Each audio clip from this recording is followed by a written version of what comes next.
Assalamualaikum warahmatullahi wabarakatuh. Pemirsa, kembali lagi di channel Ngoprek di Rumah YouTube.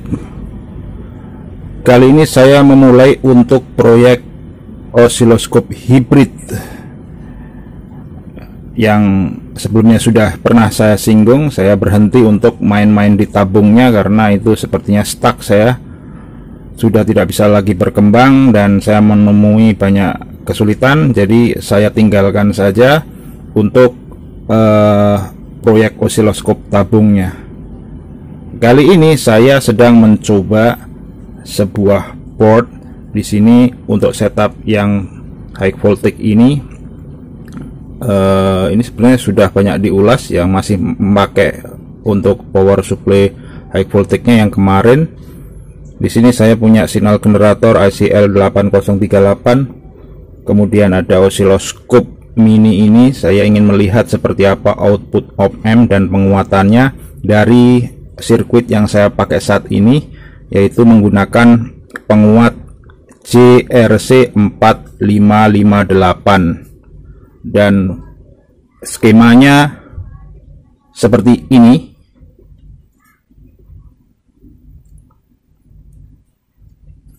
Dari skema itu kemudian saya buat menjadi rangkaian seperti ini. Ini rangkaiannya sudah jadi. Ini pada posisi terukur. Dan seperti itu yang dikeluarnya dari outputnya ya. Mengenai pembahasan tentang level, output dan lain-lain dan karakteristiknya yang menarik, ini akan saya bahas selama video ini. Kemudian seperti ini boardnya. Saya menjelaskan dulu dari yang saya buat boardnya. Kemudian ini ada PSU simetrik. Kemudian ini juga ada PSU simetrik juga, center tap ya. Keluar 9 volt ke sini, masuk ini 7805 dan 7905. Kemudian ini rencananya nanti adalah untuk yang ke B+ high voltage untuk penguat diferensial akhir dari ini. Namun untuk PSU DC nya belum saya buat dan akan saya buat nantinya. Tapi sebelumnya kita mulai dari step yang awal dulu nih. Masalahnya apa? Ini akan saya bahas di sini. Saat ini saya menggunakan ini op-amp-nya, ini memakai JRC 4558. Jadi saya ingin tahu apabila dipakai sebagai front end osiloskop bisa nggak nih JRC 4558 ini. Dan inilah fakta yang saya dapat dari percobaan saya. Ini adalah power supply simetris memakai 78XX dan 79XX, yang ini 12 volt ya. Nah, ini saya beli dari Dian Elektronik yang kemarin, yang sudah saya jelaskan di video ke pasar kembang sepatu Senen.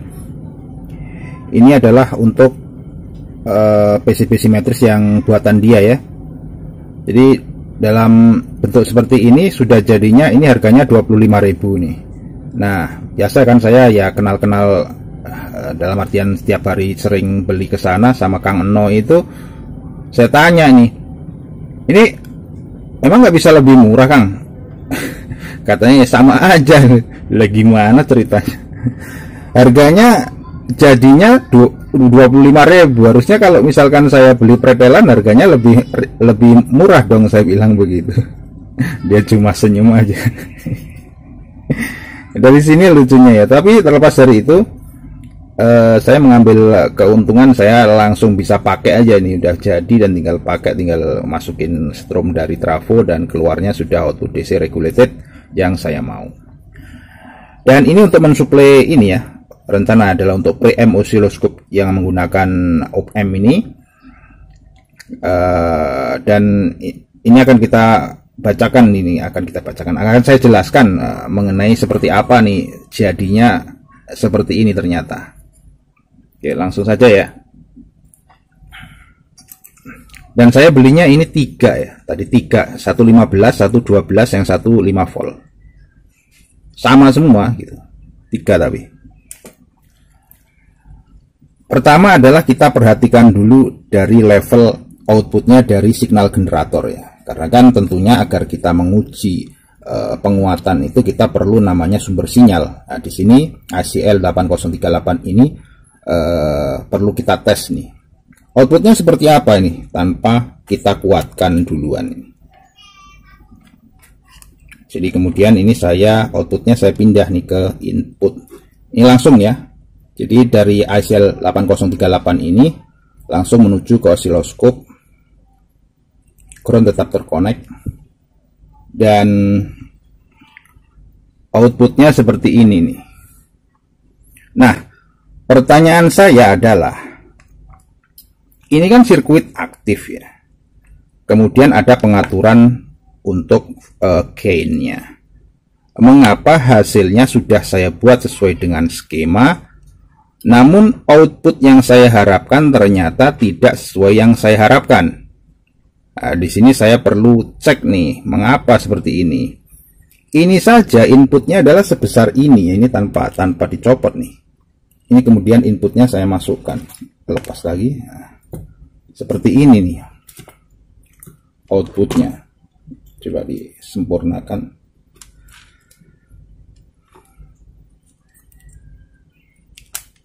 Outputnya segini ya.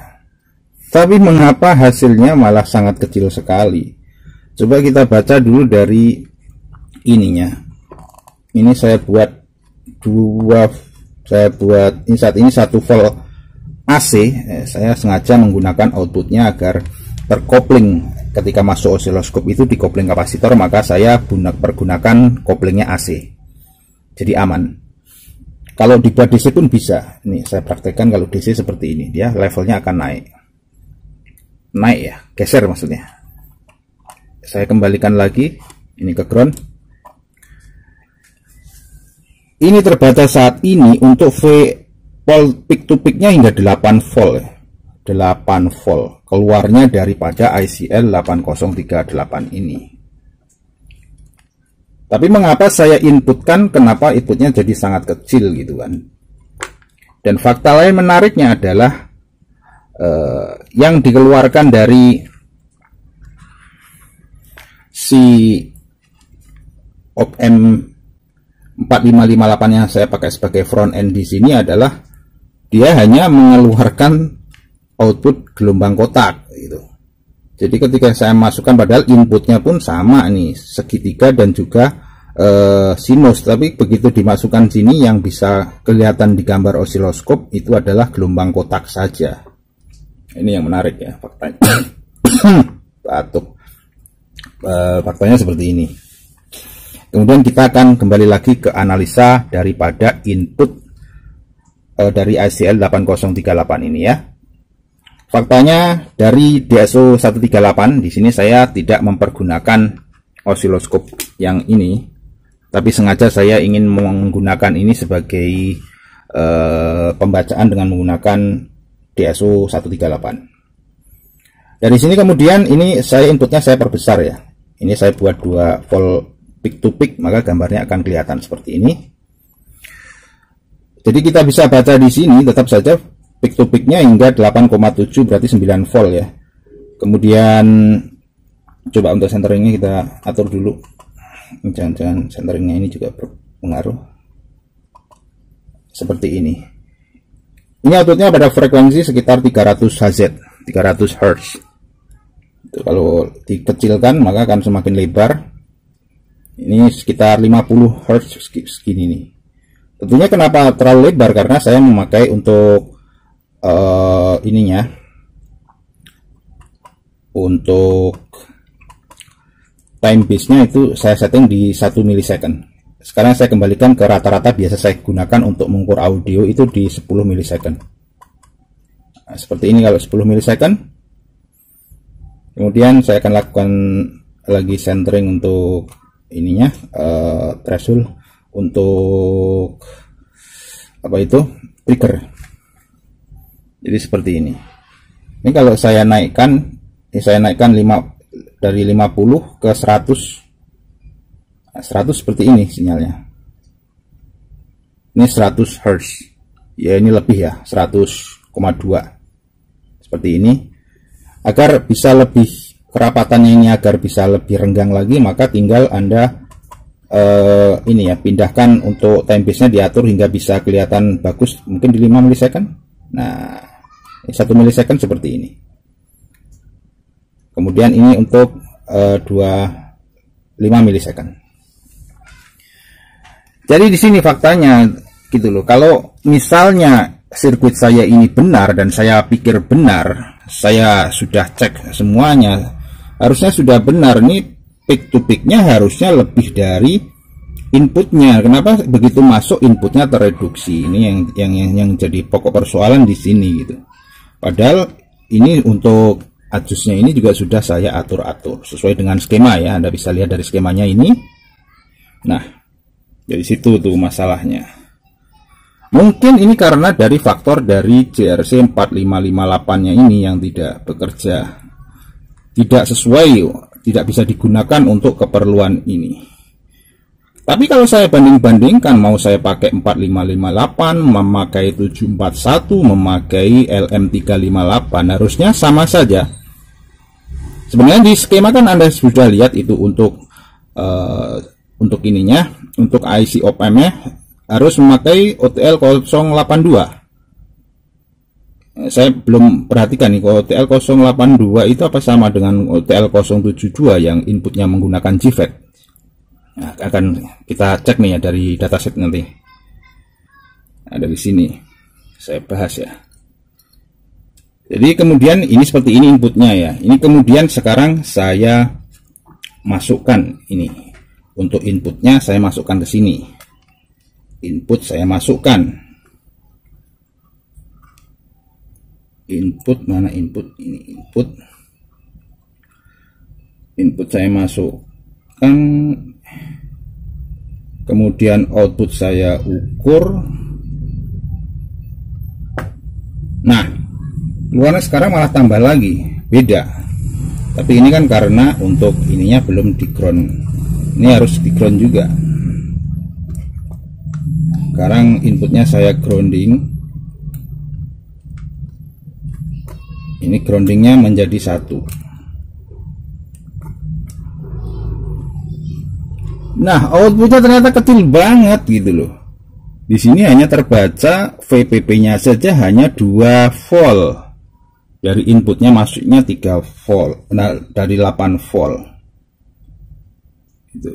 Ini kalau dikecilkan juga bisa nih, dikecilkan ya, berpengaruh ya. Ini saya lakukan pengaturan di sini biar kelihatan nih. Nih, saya perbesar nih ya. Saya perbesar nih. Ini maksimumnya cuma segini nih. Maksimumnya hanya VPP-nya hanya 2 volt ini, puncak entah puncak. Gitu. Jadi dengan demikian ini saya simpulkan apa yang saya lakukan ini gagal.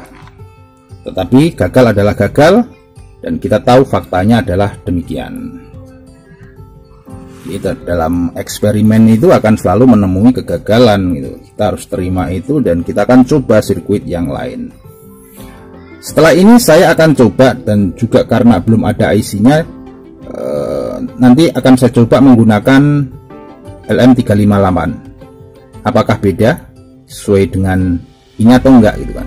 Sama-sama nanti untuk sirkuitnya sama. Apakah nanti akan saya buat baru atau memakai ini, nanti saja saya putuskannya. Kemudian dari sini kan kita ketahui ini gagal ya untuk JRC 4558.